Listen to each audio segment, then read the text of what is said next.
Hola, ¿qué tal? Propuesta de ejercicios para todos esos pacientes con bruxismo para hacerlos antes de irse a dormir o incluso por la mañana también para relajar toda la musculatura.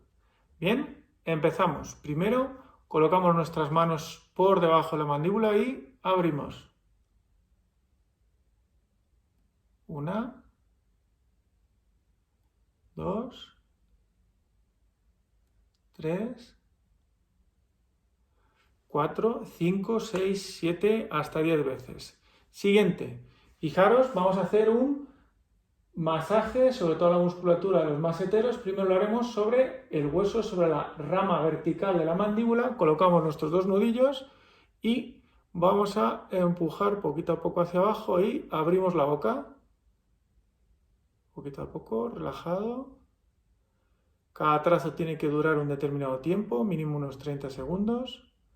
Donde nos duela un poquito nos quedamos y abrimos un poquito la boca. Ok, relajando toda la musculatura. Puede dar dolor hacia el ojo, hacia la cabeza, hacia los dientes. Es normal. Siguiente trazo lo vamos a hacer desde esta parte del maxilar en oblicuo, ligeramente hacia, buscando el vértice. Ok, bajamos ahí, poquito a poco. Abro.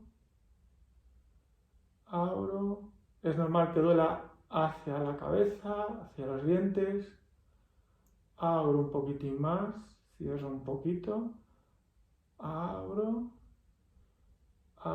y si no, puedo hacerlo sin abrir y cerrar la boca, que sería de esta forma, el trazo, poquito a poco.